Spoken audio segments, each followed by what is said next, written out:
Good evening, नमस्कार साथियों। स्वागत है आप सभी लोगों का आपके अपने परिवार एफएम गोल पर। तो साथियों, उम्मीद है आप सभी लोग अपनी तैयारी अच्छे से कर रहे होंगे और अच्छे से आप लोग रिवीजन कर रहे होंगे। तो साथियों, बहुत जल्द आप लोगों के समक्ष मैं एक बैच लेकर के आ रहा हूँ इंडियन कॉन्स्टिट्यूशन का। और इंडियन कॉन्स्टिट्यूशन आप लोगों को अच्छे लेवल का आपको पढ़ाया जाएगा, जिससे आप लोग याद रखें कि हाँ, किसी ने हमको पढ़ाया था।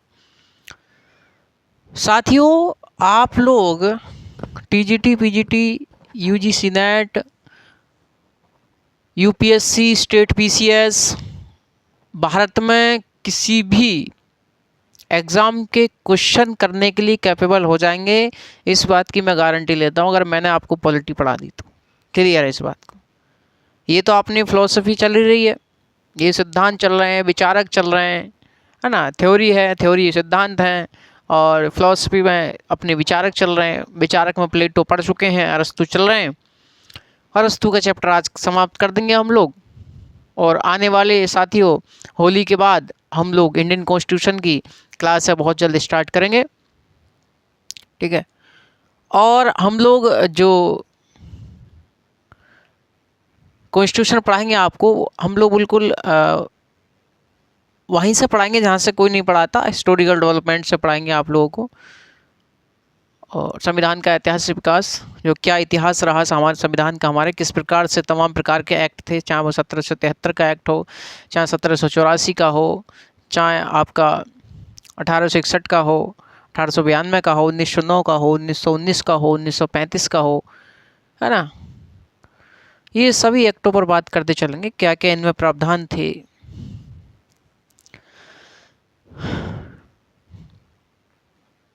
तो चलिए साथियों, आज के सेशन को हम स्टार्ट करते हैं। काफ़ी वार्तालाप हुई। देखिए, लास्ट सेशन में हम लोग अरस्तु का चैप्टर डिस्कस कर रहे हैं, और अरस्तु में हम लोगों ने अरस्तु का जीवन परिचय देख लिया, अरस्तु की पद्धतियाँ देख ली, अध्ययन की पद्धतियाँ, अरस्तु के हमने किताबों पर बात की, और हम लोगों ने अरस्तु के राज्य पर विचार पर बात कर ली, परिवार और संपत्ति पर विचार पर बात करी, अरस्तु के दास प्रथा पर बात करी। आज हम लोग बात करेंगे अरस्तु का संविधान के वर्गीकरण पर क्या विचार था, अरस्तु का क्रांति पर क्या विचार था, अरस्तु का नागरिकता पर क्या विचार था, यानी अरस्तु ने किस किस को नागरिक माना, किस किस को नहीं माना। इन सब बातों पर आज हम लोग अध्ययन करेंगे। तो साथियों, टॉपिक डाल दीजिए, अरस्तु का राज्य या संविधान के वर्गीकरण पर विचार। अरस्तु का राज्य या संविधान के वर्गीकरण पर विचार। अरस्तु का राज्य या संविधान के वर्गीकरण पर विचार। देखिए साथियों, अरस्तु से पहले कौन थे, यानी अरस्तु के गुरु कौन थे, तो प्लेटो थे। प्लेटो ने भी साथियों अरस्तु की भांति राज्य का वर्गीकरण किया था, लेकिन प्लेटो ने जो राज्य का वर्गीकरण किया वह व्यवस्थित रूप में नहीं था, व्यवस्थित क्रम में नहीं था।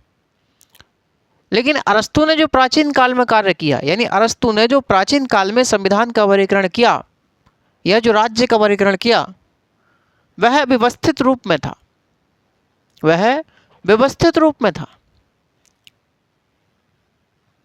अरस्तु को साथियों हम जानते हैं, अरस्तु को संविधानवाद का जनक कहते हैं, अरस्तु को संवैधानिक सरकार का जनक कहते हैं, अरस्तु को विधि के शासन का जनक भी कहते हैं। तो अरस्तु को विधि का शासन, संवैधानिक सरकार और संविधानवाद का जनक कहा जाता है। अरस्तु साथियों प्राचीन काल में ऐसे पहले विचारक थे जिन्होंने राज्य या संविधान का वर्गीकरण किया, व्यवस्थित रूप में किया इन्होंने। लेकिन साथियों यही कार्य आधुनिक काल में मैकियावेली के द्वारा किया गया।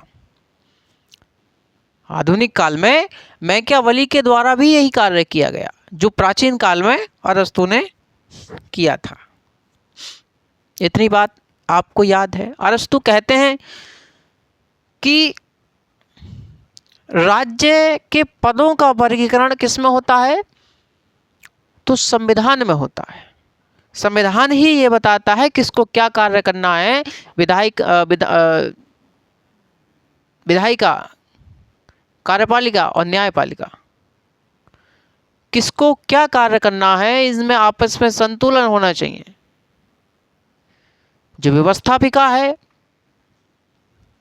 जो आपकी कार्यपालिका है, जो न्यायपालिका है, इन सब में क्या क्या कार्य ये करेंगे, क्या क्या इन आपस में संतुलन रहेगा, किसकी पावर कितनी रहेगी। राज्य के पदों का वर्गीकरण भी संविधान में ही होता है। राज्य की सर्वोच्च सत्ता का निवास संविधान में होता है, ये अरस्तु कहते हैं। समझ रहे हैं आप मेरी बात? तो राज्य के पदों का वर्गीकरण संविधान में होता है, राज्य की सर्वोच्च सत्ता का निवास संविधान में होता है। अरस्तु ने साथियों राज्य और संविधान में कोई अंतर नहीं माना। अरस्तु ने राज्य और संविधान में कोई अंतर नहीं माना है। उन्होंने कहा कि राज्य का वर्गीकरण ही संविधान का वर्गीकरण है और संविधान का वर्गीकरण ही राज्य का वर्गीकरण है। अरस्तु के समय में साथियों, अरस्तु कहाँ के थे? तो एथेंस के थे। अरस्तु के समय में एथेंस में, आप सुनते रहिएगा, ये फिलॉसफी होती है, थोड़ा आप लोग सुनते रहें। अरस्तु के समय में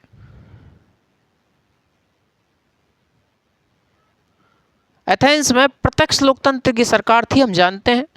तो जो प्रत्यक्ष लोकतंत्र की सरकार थी अरस्तु के समय में, ये जो सरकार थी साथियों, ये समय समय पर बदल जाया करती थी। ये सरकार भ्रष्ट थी, अत्याचारी थी, बेईमान लोगों की सरकार थी।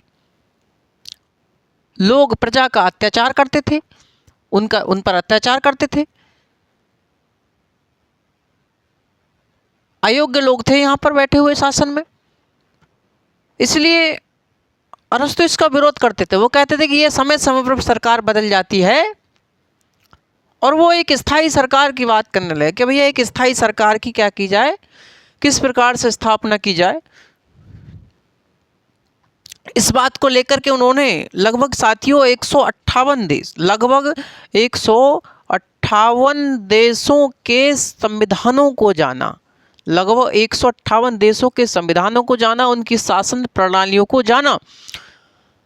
तो वो जब भी कहीं जाते थे उन्होंने दिमाग लगाया, उन्होंने देखा कि भाई कहीं तो एक व्यक्ति का शासन है, तो कहीं एक कुछ व्यक्तियों का शासन है, यानी कि गुट प्रकार का शासन है, और कहीं उन्होंने देखा कि भैया बहुत सारे व्यक्तियों का शासन है। तो अरस्तु ने 158 देशों के संविधानों को, उनके देशों की शासन प्रणालियों को जाना, और क्या देखा उन्होंने वहां पर? उन्होंने देखा कि भाई कहीं तो एक व्यक्ति का शासन है, कहीं कुछ व्यक्तियों का शासन है, और कहीं बहुत सारे व्यक्तियों का शासन है। तो कहीं बहुत सारे व्यक्तियों का शासन है, तो उन्होंने ये जाना, और इन्होंने प्रत्येक शासन प्रणाली के 2 गुण बताए। उन्होंने कहा कि एक होता है उत्कृष्ट गुण, एक होता है निकृष्ट गुण। उत्कृष्ट गुण क्या होता है कि जब जो शासन सत्ता में लोग बैठे लोग हैं, जो राजा है, जो शासन सत्ता के लोग हैं, वो जब जनता के हित में कार्य करते हैं तो वह उत्कृष्ट शासन प्रणाली है, उत्कृष्ट है, अच्छा है। और वही लोग यदि शासन के जो लोग हैं, जो शासन सत्ता में बैठे लोग हैं, वह लोग यदि जनता के हित में कार्य ना करके वह स्वयं के स्वार्थ के लिए कार्य करने लगे, तो वो निकृष्ट गुण होता है, वो अच्छा शासन नहीं होता। कुल मिला के ये है।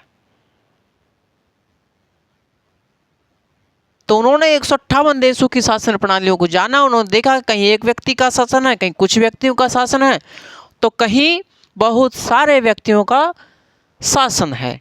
और उन्होंने कहा कि प्रत्येक शासन प्रणाली के दो गुण बताए उन्होंने, एक उत्कृष्ट गुण, एक निकृष्ट गुण।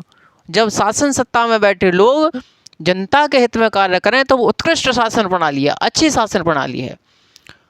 और वहीं यदि वो लोग जो शासन सत्ता में लोग बैठे हैं वह लोग अपनी जनता के प्रति उत्तरदायी ना होकर, जनता के प्रति कार्य ना कर कर वह अपने स्वार्थ के लिए कार्य करने लगे, अपने कल्याण के लिए कार्य करने लगे, स्वयं के कल्याण के लिए स्वार्थी हो जाएं, तो उसे निकृष्ट गुण कहते हैं। और उन्होंने साथियों शासन प्रणालियों को दो आधारों पर बांटा। देखिए सुनिएगा, उन्होंने शासन प्रणाली को दो आधार पर बांटा। उन्होंने शासन प्रणाली को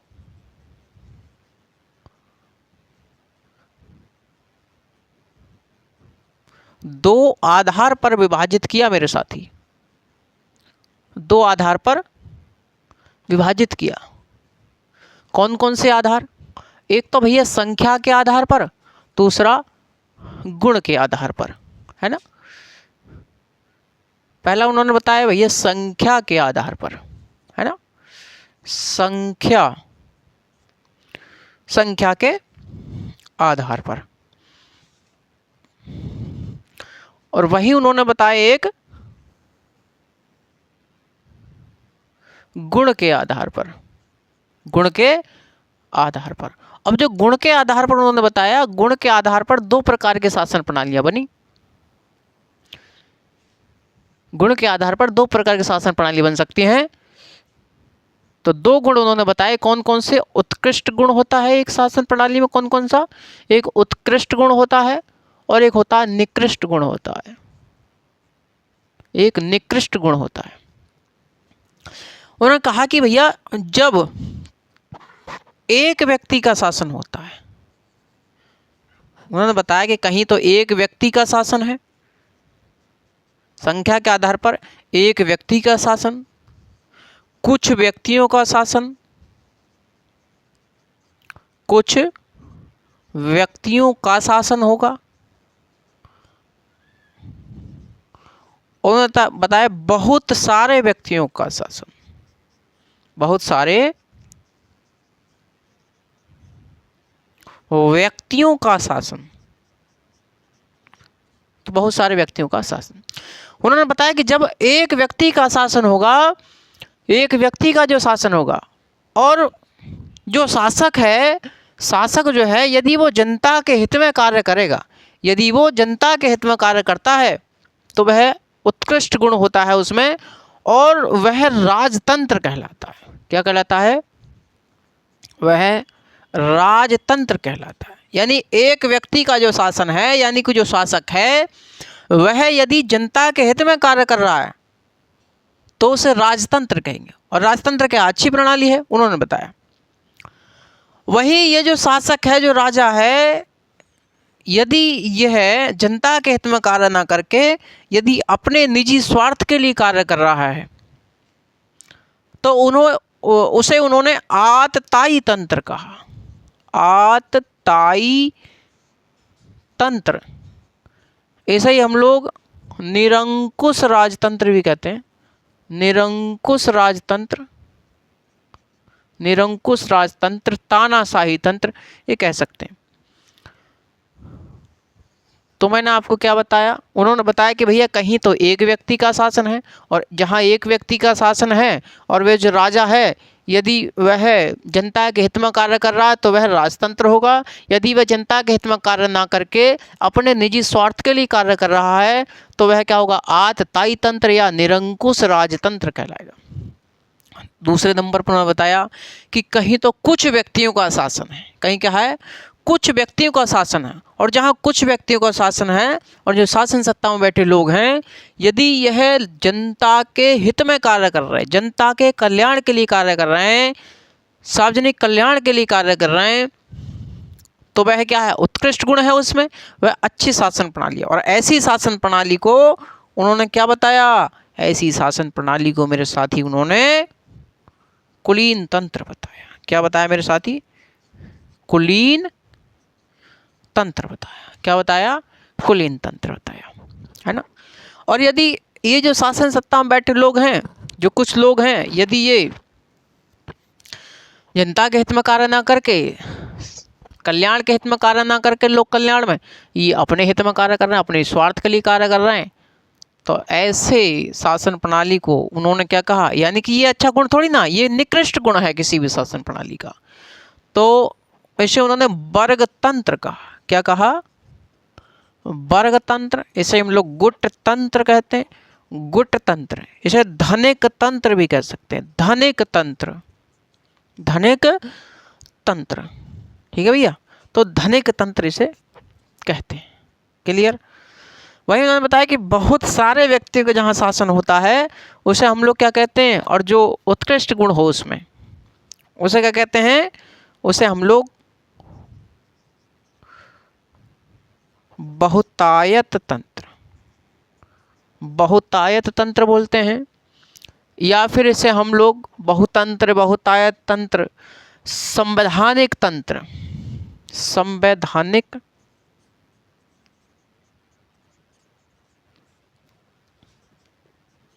संवैधानिक तंत्र,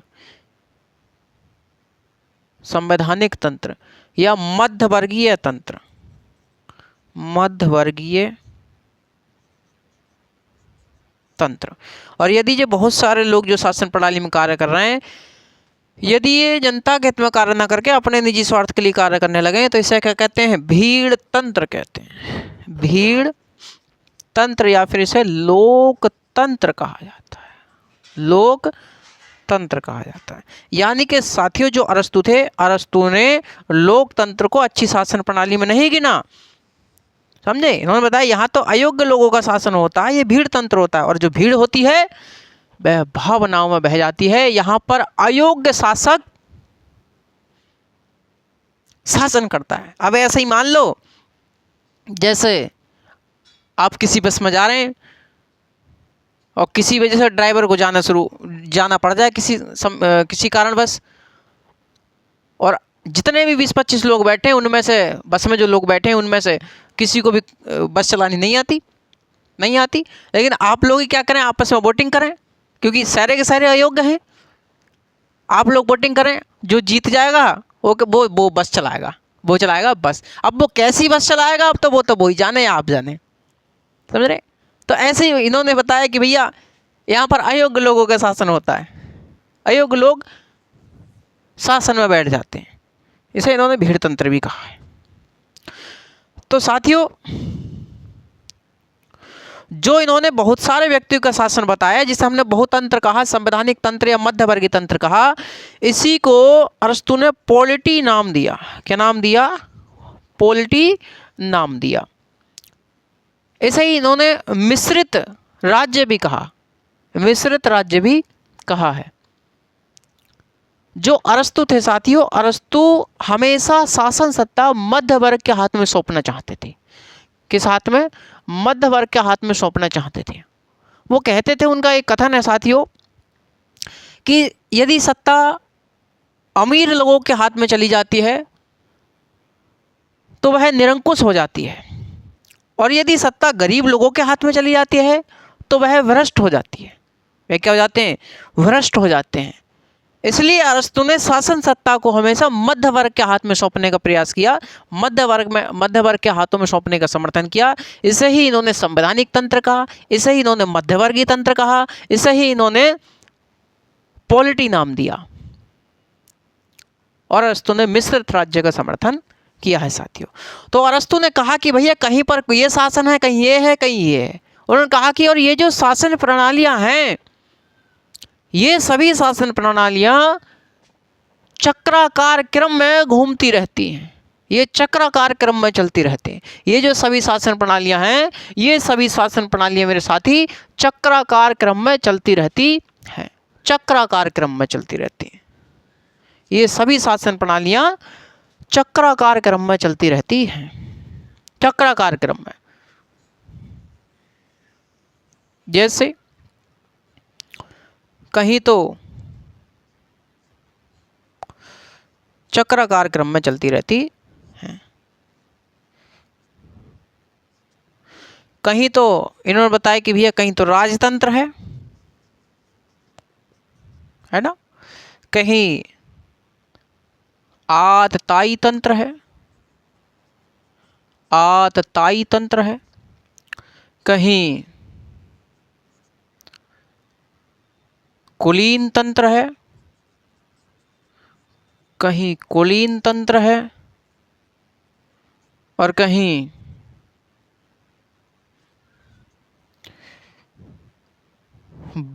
गुट तंत्र, मान लो गुट तंत्र है, ठीक है, कहीं संवैधानिक तंत्र है,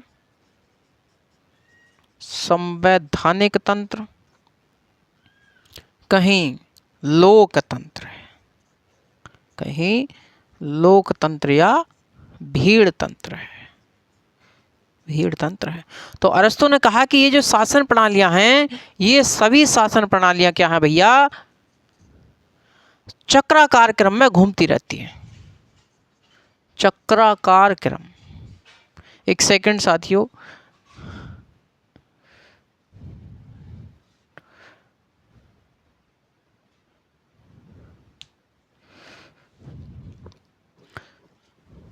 तकनीकी समस्या है, तकनीकी समस्या के चलते क्लासेस बाधित है आप लोगों की। एक सेकंड का इंतज़ार करें सभी साथी।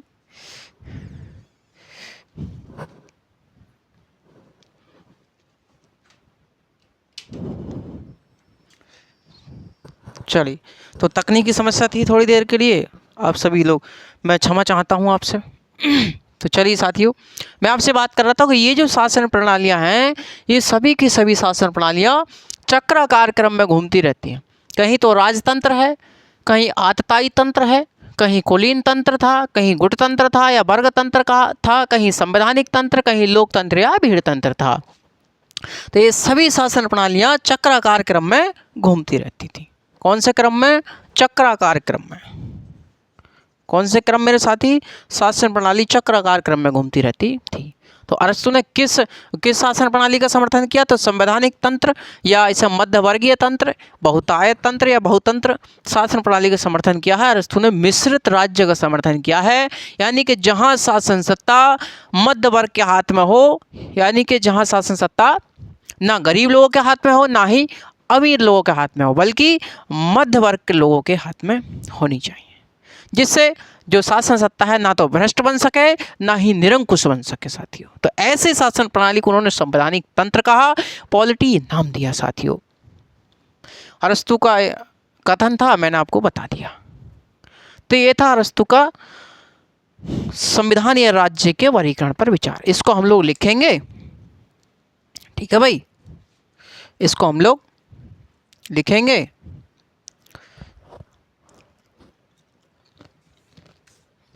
चलो लिखने का प्रयास करें।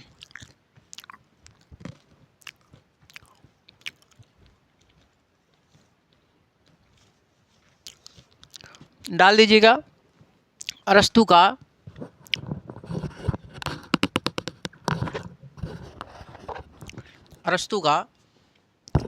राज्य या संविधान के वर्गीकरण पर विचार।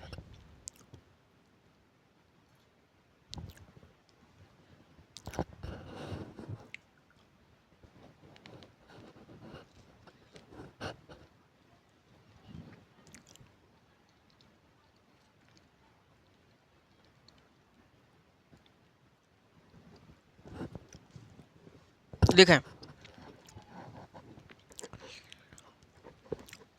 अरस्तु ने प्राचीन काल में सर्वप्रथम राज्य या संविधान का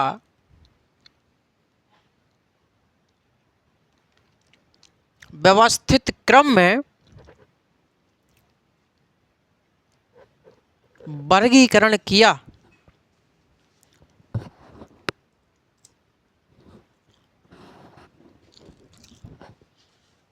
व्यवस्थित क्रम में वर्गीकरण किया है,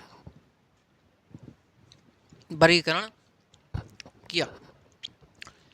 आधुनिक काल में यही कार्य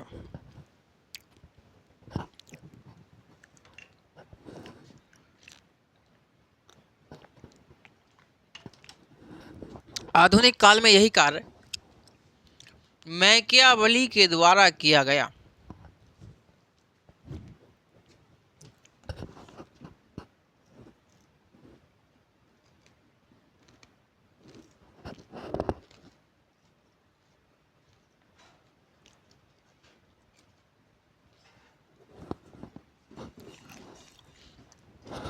तो आधुनिक काल में यही कार्य मैकियावेली के द्वारा किया गया। आगे लिखा है, अरस्तु को विधि का शासन,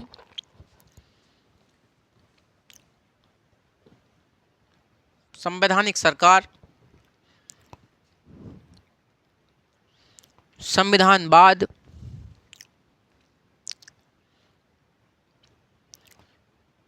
का जनक कहा जाता है। का जनक कहा जाता है।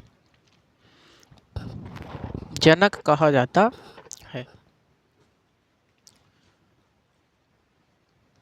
आगे लिखें, अरस्तु का मानना है कि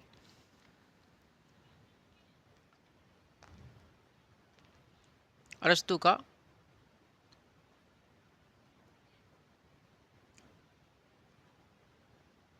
मानना है कि राज्य का आधार संविधान होता है।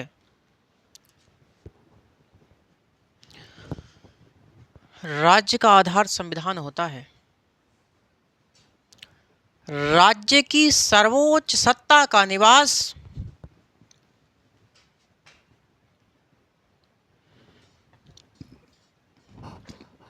राज्य की सर्वोच्च सत्ता का निवास संविधान में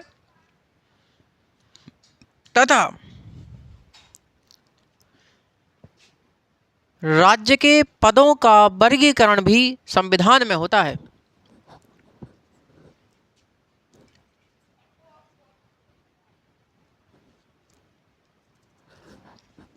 राज्य के पदों का वर्गीकरण भी संविधान में होता है।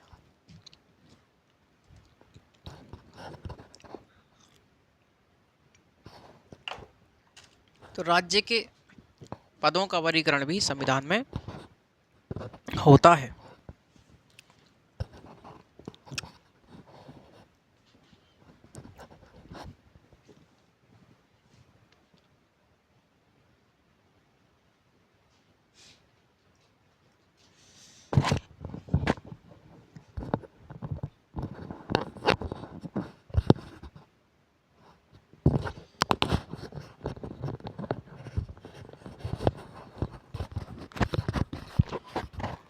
चलिए, तो मैंने आपको बताया कि अरस्तु ने बताया था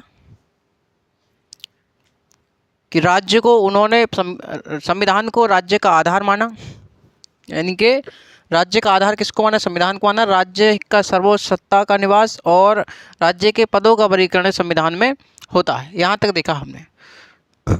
आगे लिखें, अरस्तु के समय में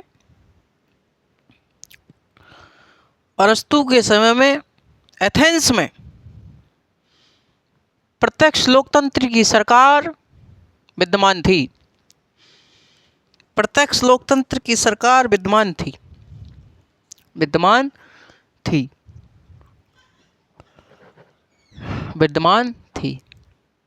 यह प्रत्यक्ष लोकतंत्र की सरकार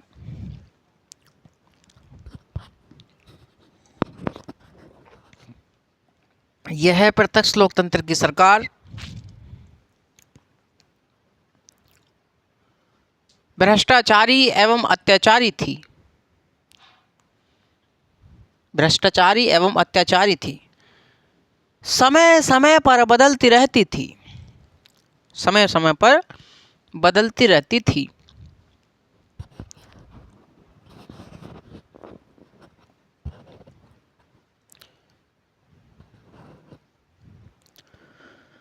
इसलिए अरस्तु को इस बात की चिंता थी,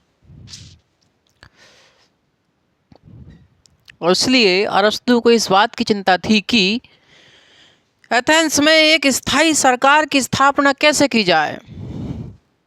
एथेंस में एक स्थायी सरकार की स्थापना कैसे की जाए, कैसे की जाए। आगे चलकर अरस्तु ने लगभग 158 देशों की शासन प्रणालियों को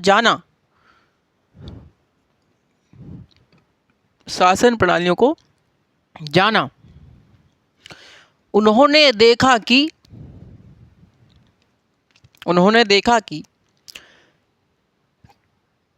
कहीं एक व्यक्ति का शासन है,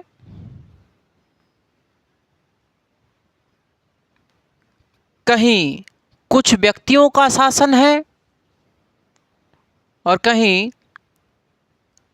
बहुत सारे व्यक्तियों का शासन है, कहीं बहुत से व्यक्तियों का शासन है। अरस्तु ने प्रत्येक शासन प्रणाली के दो गुण बताए।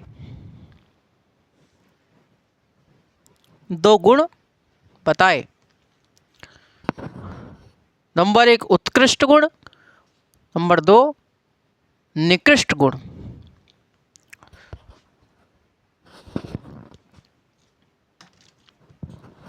नंबर 1 उत्कृष्ट गुण, नंबर 2 निकृष्ट गुण। तो उन्होंने उत्कृष्ट और निकृष्ट दो गुण बताए। लिखिए उत्कृष्ट के बारे में। जब शासक या शासन सत्ता में उपस्थित लोग, शासक या शासन सत्ता में उपस्थित लोग जनता के हित में कार्य करें तो उसे अच्छी शासन प्रणाली या उत्कृष्ट शासन प्रणाली कहते हैं। तो उसे अच्छी शासन प्रणाली या उत्कृष्ट शासन प्रणाली कहा जाता है। तो उसे अच्छी शासन प्रणाली या उत्कृष्ट शासन प्रणाली कहा जाता है। ठीक है भैया। वही निकृष्ट में लिखो, जब शासक या शासन सत्ता में उपस्थित लोग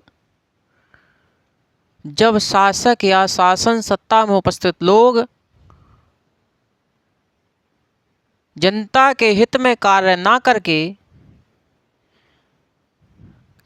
करके अपने निजी स्वार्थ में या अपने निजी स्वार्थ के लिए कार्य करें,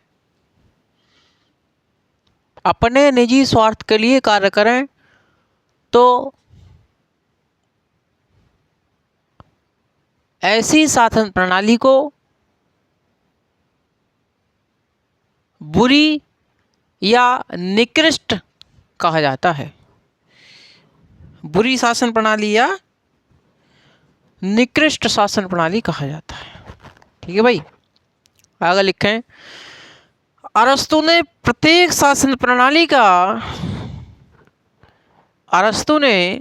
शासन प्रणालियों का वर्गीकरण दो आधार पर किया है। कौन कौन से आधार पर? शासन प्रणालियों के दो आधार पर विभाजन किया।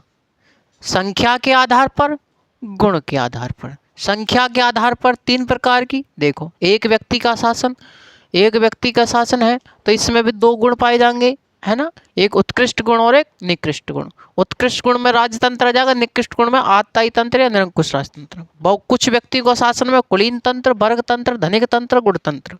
बहुत सारे व्यक्तियों में बहुतंत्र, संवैधानिक तंत्र, मध्यवर्गीय तंत्र, है ना। ऐसे इन्होंने पॉलिटी नाम दिया। और निकृष्ट में भीड़ तंत्र या लोकतंत्र। ये उतार ले भैया, उतारेंगे इसे। ठीक है। उसके बाद क्या लिखेंगे, इसे उतारने के बाद नई लाइन से लिखेंगे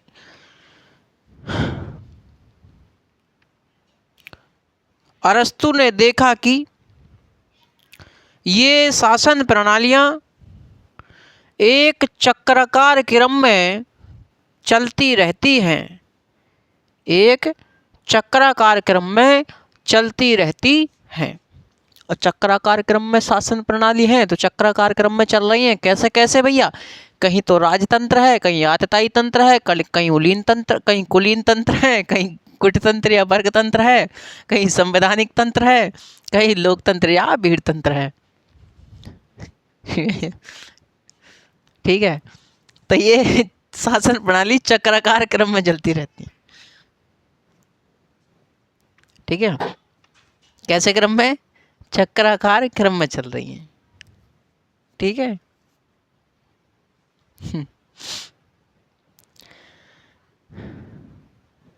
आगे लिखें, अरस्तु का कथन है,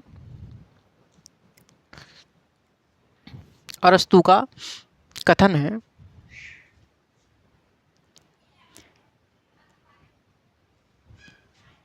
अरस्तु का कथन है यदि सत्ता अमीर लोगों के हाथ में चली जाती है तो वह निरंकुश हो जाती है, तो वह निरंकुश हो जाती है। और यदि शासन सत्ता गरीब लोगों के हाथ में जाती है तो वह भ्रष्ट हो जाती है, तो वह भ्रष्ट हो जाती है।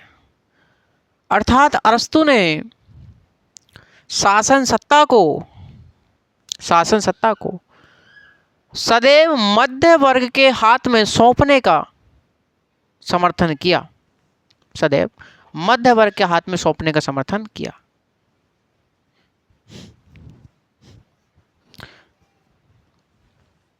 इसे ही अरस्तु ने संवैधानिक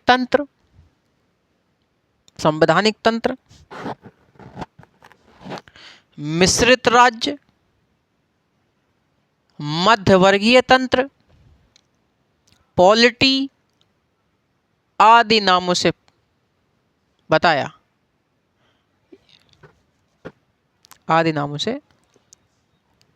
है।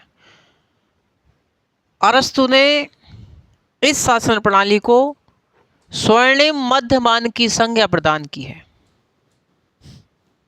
अरस्तु ने इस शासन प्रणाली को स्वर्णिम मध्यमान की संज्ञा प्रदान की है। अरस्तु ने इसी शासन प्रणाली को, जो मध्यवर्गीय तंत्र है, जो संवैधानिक तंत्र है, इसी को स्वर्णिम मध्यमान की संज्ञा प्रदान की है। ठीक है, तो ये था साथियों अपना किस पर, अरस्तु के संविधान के वर्गीकरण पर विचार या राज्य के वर्गीकरण पर विचार। अगला टॉपिक है अरस्तु का क्रांति पर विचार। अरस्तु का क्रांति पर विचार, भाई साहब ध्यान दें, अरस्तु के क्रांति पर विचार। ये ले लिया होगा स्क्रीनशॉट आपने, इसका ना लिया हो तो भाई साहब एक बार फिर ले लें मैं। ठीक है, हम हट जाते हैं। तो चलिए,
अरस्तु का क्रांति पर विचार।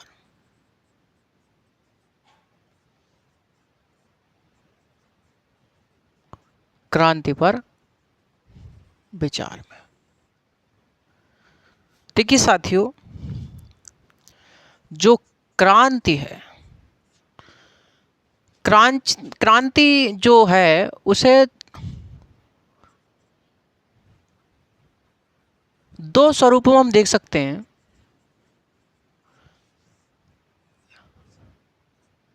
एक तो देखते हैं परंपरागत स्वरूप, परंपरागत स्वरूप के रूप में, और दूसरा देखते हैं वर्तमान रूप में, वर्तमान रूप में। ठीक है, तो जो क्रांति है, क्रांति को हम लोग दो स्वरूपों में देख सकते हैं, एक परंपरागत स्वरूप में, एक देखते हैं वर्तमान स्वरूप में। तो जो साथियों अरस्तु थे, अरस्तु ने क्रांति शब्द का प्रयोग परंपरागत स्वरूप में इसका समर्थन किया। इसे ही हम लोग परिवर्तन का स्वरूप में, परिवर्तन के अर्थ में। तो जो अरस्तु थे, अरस्तु ने क्रांति का समर्थन जो किया वो परिवर्तन के अर्थ में किया, जिसे हम लोग परंपरागत स्वरूप भी कहते हैं। तो अरस्तु ने क्रांति का जो समर्थन किया वो परिवर्तन के अर्थ में किया, परंपरागत स्वरूप के अर्थ में किया। परिवर्तन के अर्थ में उन्होंने परिवर्तन के अर्थ में क्रांति का समर्थन किया। उन्होंने कहा कि किसी भी प्रकार का परिवर्तन सब क्रांति कहलाता है। उन्होंने कहा कि शासन सत्ता में होने वाला किसी भी प्रकार का परिवर्तन क्रांति कहलाता है, क्योंकि जो यूनान था, एथेंस था, एथेंस में समय समय पर वहाँ की जो शासन सत्ता थी वो बदल जाया करती थी, वो बदलती रहती थी। इसलिए उन्होंने कहा कि भैया यहाँ तो क्रांति होती ही रहती है, यहाँ होती ही रहती है क्रांति। वही वर्तमान में यदि क्रांति के स्वरूप की बात करी जाए तो क्रांति का वर्तमान जो स्वरूप है उसका क्या अर्थ होता है, तो उसका अर्थ होता है आमूलचूल परिवर्तन, आमूल चूल परिवर्तन, आमूलचूल परिवर्तन। तो अरस्तु ने क्रांति का अर्थ बताया परिवर्तन के अर्थ में, और हम वर्तमान जो रूप देखते हैं उसे हम उसका अर्थ निकालते हैं आमूलचूल परिवर्तन से। अरस्तु कहते हैं किसी भी प्रकार का परिवर्तन सब क्रांति कहलाता है, बल्कि वर्तमान स्वरूप में हम लोग देखते हैं कि जो क्रांति का अर्थ है वो होता है आमूलचूल परिवर्तन, यानी कि व्यवस्था में आमूलचूल परिवर्तन हो जाना, व्यवस्था में एकदम कुछ ना कुछ परिवर्तन आ जाना, पूरी तरीका से आमूलचूल परिवर्तन। जैसे हम 1857 क्रांति को क्यों जानते हैं? 1857 क्रांति क्यों कहते हैं, युद्ध क्यों नहीं कहते? क्योंकि हम जानते हैं 1857 क्रांति के पश्चात साथियों हमारी व्यवस्था में आमूलचूल परिवर्तन देखने को मिला। इन अंग्रेजों को लगा कि भैया हमें भारतीयों को कुछ ना कुछ देना चाहिए, और भारतीयों को इन्होंने शासन सत्ता में सहभागिता देने का वादा किया। इन्होंने कहा कि भैया अब भारतीयों पर शासन करना, अब भारतीयों पर शासन करना बस की बात नहीं है, क्योंकि अब इनके लिए कहीं ना कहीं सहभागिता शासन में देनी होगी। उसी को आधार बनाकर साथियों आगे चल करके काउंसिल एक्ट लाए गए, परिषद अधिनियम लाए गए, चाहे 1861 का परिषद अधिनियम हो, चाहे 1892 का परिषद अधिनियम हो, 1909 का परिषद अधिनियम हो। तो कहीं ना कहीं 1857 क्रांति के पश्चात हमारी व्यवस्था में अनेक परिवर्तन हमको देखने को मिले, व्यवस्था में आमूलचूल परिवर्तन देखने को मिला। साथियों 1649 की इंग्लैंड की खूनी क्रांति विश्व की पहली क्रांति मानी जाती। इससे पहले क्रांति का कहीं भी कोई भी अस्तित्व नहीं था, कहीं भी अस्तित्व नहीं था। तो इंग्लैंड की खूनी क्रांति विश्व की पहली क्रांति के रूप में इसको हम लोग देखा जाता है। तो हमने क्या देखा? हमने देखा कि भैया क्रांति का जो स्वरूप है, क्रांति का दो स्वरूप होते हैं, एक परंपरागत स्वरूप है, वर्तमान स्वरूप। परंपरागत स्वरूप का किसने समर्थन किया? तो अरस्तु ने इसका समर्थन किया। अरस्तु ने परंपरागत स्वरूप का अर्थ बताया कि परिवर्तन के अर्थ में, क्रांति का अर्थ बताया परिवर्तन के अर्थ में। यानी क्रांति का जो परंपरागत स्वरूप है इसका अर्थ क्या बताते हैं अरस्तु? परिवर्तन के रूप में बताते हैं कि जो किसी भी प्रकार का परिवर्तन सब क्रांति कहलाता है। इसलिए अरस्तु कहते हैं कि राज्य या संविधान में होने वाला प्रत्येक प्रकार का परिवर्तन सब क्रांति कहलाता है। लेकिन वर्तमान युग में हम देखते हैं अमूलचूल परिवर्तन होना। ठीक है भैया। तो अरस्तु कहते हैं कि भाई जो विश्व में अलग अलग प्रकार की शासन प्रणालियाँ होती हैं और प्रत्येक शासन प्रणाली में अपने क्रांति के अलग अलग स्वरूप होते हैं, अलग अलग स्वरूप होते हैं, लेकिन कुछ समान कारण हैं जो प्रत्येक शासन प्रणाली में पाए जाते हैं क्रांति के। जो शासन प्रणाली के प्रत्येक शासन प्रणाली में कुछ समान कारण हैं जो होते हैं क्रांति के पक्ष में, कि भैया क्रांति है तो इसके कुछ समान कारण होंगे जब भी क्रांति हो रही है, दूसरे यहाँ भी और हमारे यहाँ भी। तो ऐसे क्या कारण बताया अरस्तु ने? अरस्तु ने बताया कि भाई विषमता एवं अन्याय, यदि अमीर और गरीब के बीच की खाई ज़्यादा बढ़ गई, आर्थिक विषमता बढ़ गई, अन्याय होने लगे लोगों पर, तो वहाँ पर क्रांति को जन्म मिलता है, वहाँ क्रांति जन्म लेती है। भाई उन्होंने बताया शासक का उद्दंड होना, भ्रष्टाचारी होना, ये बताया। राज्य में विदेशियों की संख्या बढ़ जाना, है ना, निर्वाचन में बेईमानी होना, करप्शन बढ़ जाना, भ्रष्टाचार वगैरह, ये सब चीज़ उन्होंने बताई। अरस्तु ने कहा कि यदि इन सभी कारणों को हम लोग क्या कर दें, इनमें सुधार कर लें या इन सभी कारणों का निवारण कर लें, तो हम क्या कर सकते हैं, एक स्थायी शासन को बनाया जा सकता है। इन क्रांति से निवारण पा सकते हैं, स्थायी सरकार का गठन कर सकते हैं।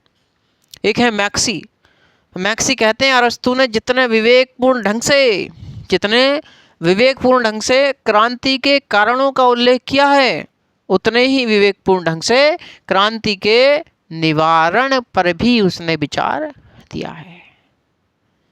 ये मैक्सी कहते हैं कि अरस्तु ने जितने विवेकपूर्ण ढंग से क्रांति के कारणों का उल्लेख किया है, उतने ही विवेकपूर्ण ढंग से क्रांति के समाधान या निवारण पर भी अपना प्रकाश डाला है, ये मैक्सी कहते हैं। तो ये भाई क्रांति पर विचार लिखिए जरा भाई, इसे लिखें, इसे आप लोग लिख लें भैया। लिखिए, अरस्तु ने क्रांति शब्द का प्रयोग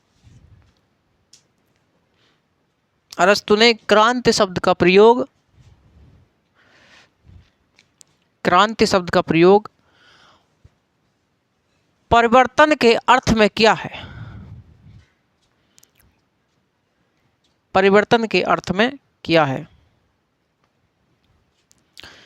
जबकि वर्तमान में क्रांति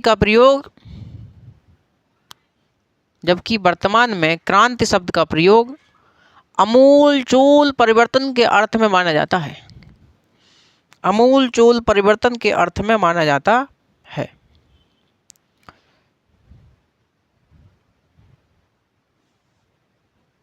अरस्तु ने क्रांति के परंपरागत स्वरूप का समर्थन किया है।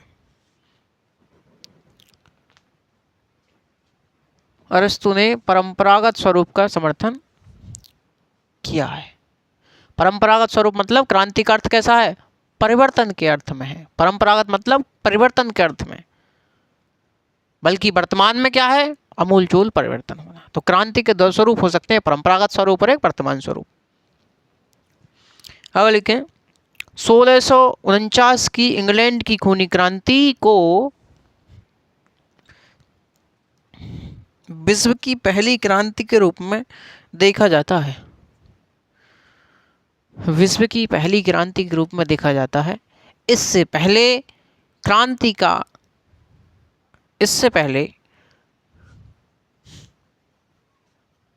क्रांति का स्वरूप प्रचलित नहीं था। लिखें अरस्तु का कथन है, अरस्तु का कथन है, अरस्तु का कथन है राज्य या संविधान में, अरस्तु का कथन राज्य या संविधान में, संविधान में होने वाला प्रत्येक परिवर्तन क्रांति कहलाता है,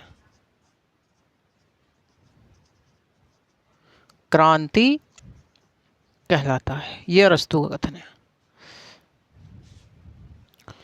अरस्तु ने कहा कि चुनाव के बाद सत्ता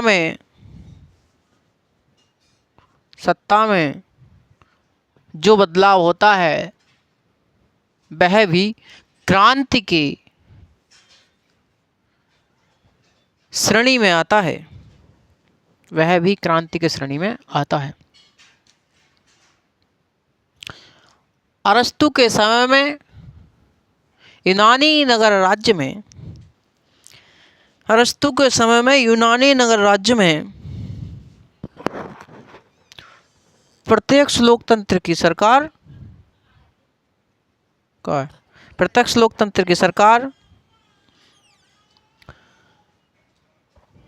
प्रत्यक्ष लोकतंत्र की सरकार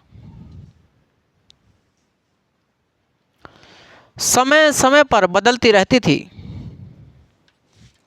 समय समय पर बदलती रहती थी।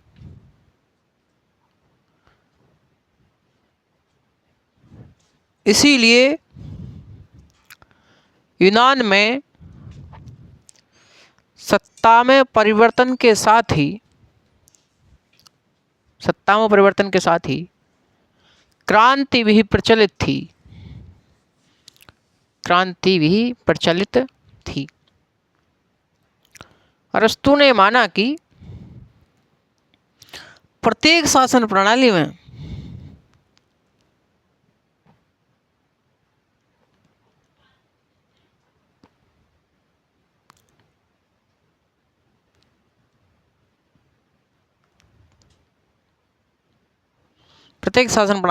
क्रांति के अलग अलग स्वरूप होते हैं,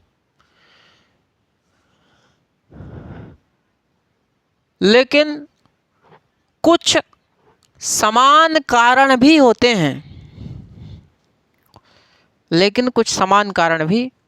हैं, वे निम्नलिखित हैं। नंबर 1, विषमता और अन्याय,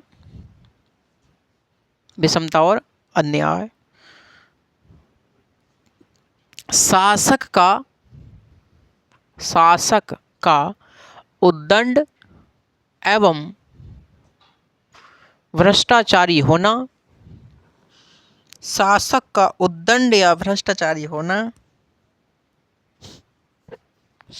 उद्दंड या भ्रष्टाचारी होना, राज्य में विदेशियों की संख्या बढ़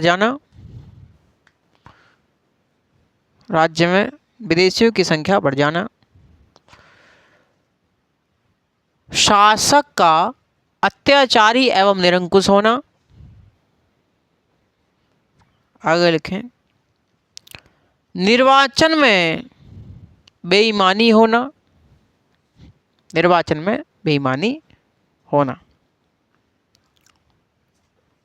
आगे लिखें नई लाइन से।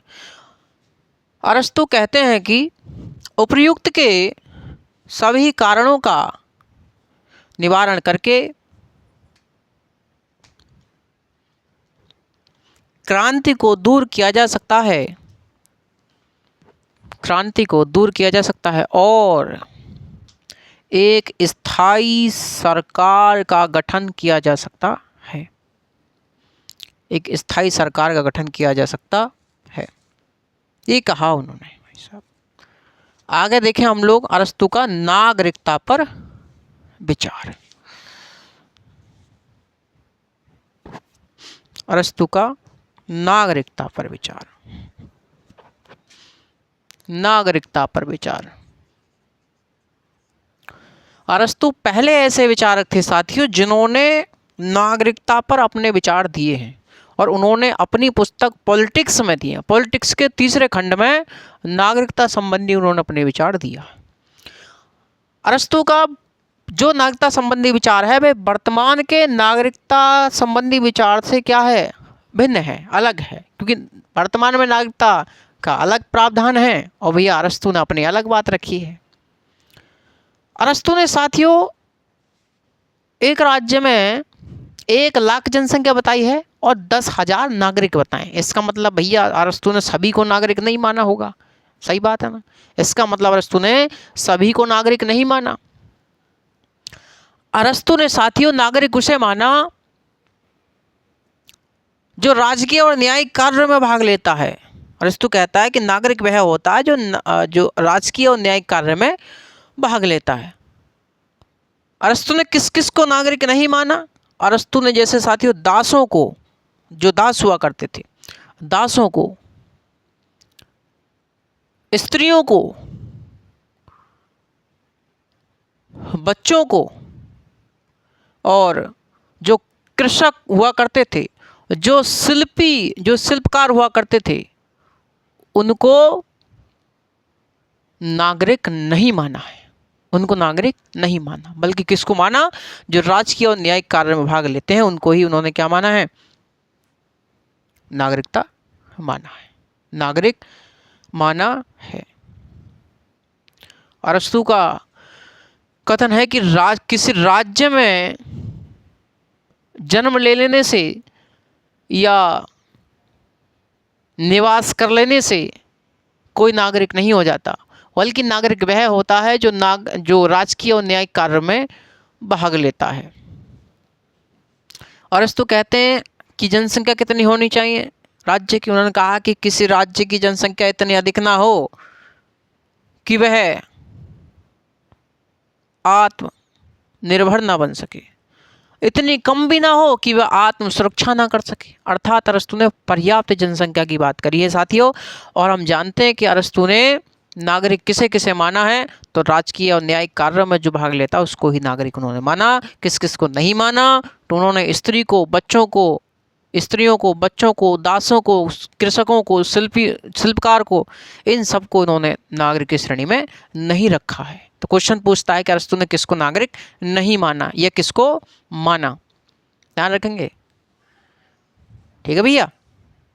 लिखें अरस्तु का नागरिकता पर विचार। देखिए अरस्तु ने अपनी पुस्तक पॉलिटिक्स के, हम जानते हैं पॉलिटिक्स जो ग्रंथ है उसके कई खंड हैं, ठीक है। तो लिखें, हमने आपको लिखवाया होगा प्रत्येक खंड के बारे में। देखिए अरस्तु ने नागरिकता संबंधी विचार अपनी पुस्तक पॉलिटिक्स के तीसरे खंड में दिया है, तीसरे खंड में दिया है। अरस्तु पहले ऐसे राजनीतिक विचारक थे जिन्होंने नागरिकता पर अपना विचार दिया, नागरिकता पर अपना विचार दिया है।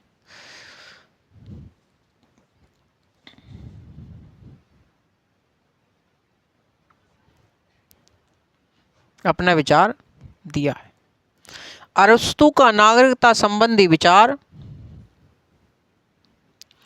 अरस्तु का नागरिकता संबंधी विचार वर्तमान के नागरिकता संबंधी विचार से भिन्न है। अरस्तु का नागरिकता संबंधी विचार वर्तमान के नागरिकता संबंधी विचार से भिन्न है, ठीक है।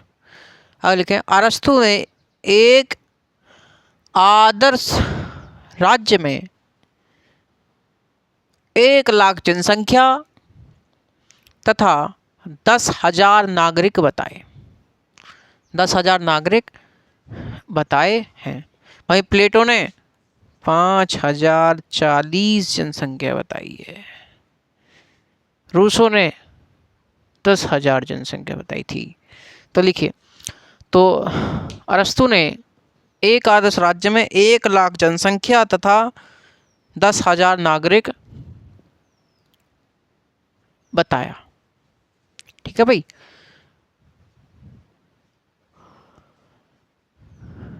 आगे लिखें,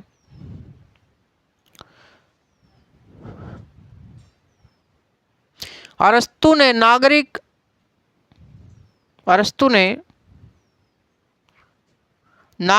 उन्हें माना जो राजकीय और न्यायिक कार्य में भाग लेते हैं। जो राजकीय और न्यायिक कार्य में भाग लेते हैं। तो अरस्तु ने नागरिक उसे माना जो राजकीय और न्यायिक कार्य में भाग लेते हैं।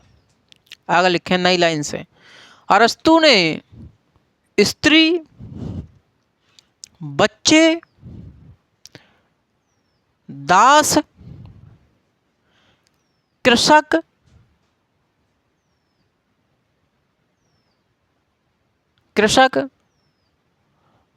और शिल्पकार जिसे हम शिल्पी कहते हैं आदि को नागरिकता की श्रेणी में नहीं रखा। आदि को नागरिक की श्रेणी में नहीं रखा। आदि को नागरिक की श्रेणी में नहीं रखा। अरस्तु का प्रसिद्ध कथन है, क्या कथन है कि किसी राज्य में जन्म ले लेने से या निवास कर लेने से कोई नागरिक नहीं बन जाता,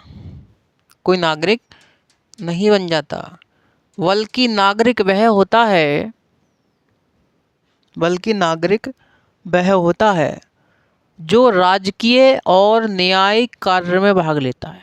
जो राजकीय और न्यायिक कार्य में भाग लेता है। ठीक है भाई। अरस्तु का एक और कथन लेंगे। अरस्तु का कथन है, उन्होंने जनसंख्या के बारे में बताया।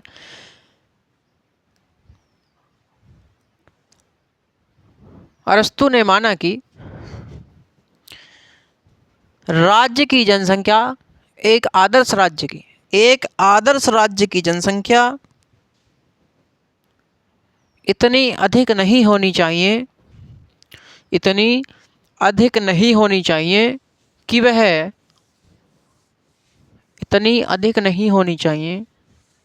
कि वह आत्मनिर्भर न बन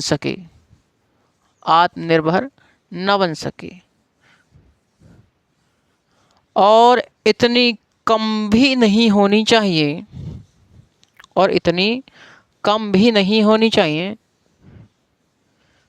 कि वह आत्म सुरक्षा ना कर सके। अर्थात अरस्तु ने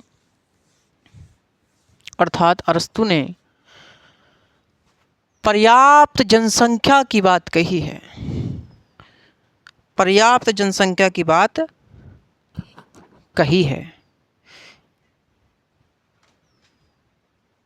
अर्थात अरस्तु ने पर्याप्त जनसंख्या की बात कही है। ठीक है भैया। तो अरस्तु ने साथियों किस को नागरिक नहीं माना? दासों को, स्त्रियों को, बच्चों को, कृषकों को, शिल्पकारों को, इन सबको नागरिक नहीं माना, बल्कि किसको माना? जो राजकीय और न्यायिक कार्य में भाग लेते हैं उनको उन्होंने नागरिक माना। अरस्तु साथियों क्या थे? अरस्तु तो हम जानते हैं, अरस्तु को स्त्री विरोधी विचारक भी कहा जाता है। अरस्तु ने तो पहले भी कहा था कि भाई स्त्रियों का स्थान घर की चार दीवारी में है, इसलिए जो प्लेटो स्त्री पुरुष समानता के पक्षधर थे, बल्कि जो अरस्तु स्त्री पुरुष समानता के पक्षधर नहीं थे, बल्कि वह पुरुष प्रधान समाज के समर्थक थे, पितृसत्तात्मक समाज के समर्थक थे। उन्होंने बताया कि स्त्रियों का स्थान घर की चार दीवारी में, स्त्री जो हैं उनकी शोभा आज्ञा ग्रहण करने में है, पुरुषों की शोभा इनको आज्ञा देने में है। उन्होंने कहा था। अरस्तु पहले ऐसे विचारक थे जिन्होंने माना कि जो असमानता है वो स्वाभाविक है। उन्होंने कहा साथियों, दास प्रथा का समर्थन करते हुए कि कुछ लोग ऐसे होते हैं जो जन्म से ही बुद्धिमान और समझदार होते हैं, जो शासक बनने के लिए ही पैदा होते हैं, और कुछ लोग ऐसे होते हैं जन्म से ही जो बुद्धिहीन और मूर्ख होते हैं, जो दास बनने के लिए ही पैदा होते हैं। उन्होंने कहा, तो उन्होंने असमानता को स्वीकार किया है, असमानता को स्वीकार किया है। समझ रहे हैं आप मेरी बात? अरे हाँ या ना? तो साथियों ये था हमारा अरस्तु का चैप्टर, और अरस्तु का चैप्टर हमारा समाप्त हो चुका है। अगर जो नेक्स्ट चैप्टर होगा अपना वो होगा कौन सा? मैकियावेली। प्लेटो देख लिया, अरस्तु देख लिया, मैकियावेली देखेंगे, Hobbes, Locke, Rousseau, Bentham, J S Mill देखेंगे। मिल के बाद टीएच ग्रीन देख लेंगे, हीगल को देख लेंगे, कार्ल मार्क्स को देख लेंगे। ठीक है, ये इतने देखेंगे। उसके बाद भारतीय राजनीति विचारकों में प्लेटो देखेंगे, और सॉरी भारतीय में मनु, कौटिल्य, गांधी, अंबेडकर, जयप्रकाश नारायण, एम.एन. रॉय,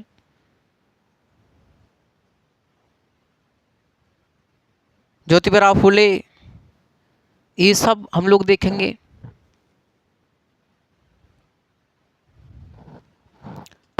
राम मनोहर लोहिया, जयप्रकाश नारायण, रामास्वामी पेरियार, जवाहरलाल नेहरू, इन सब की विचारधारा देखेंगे।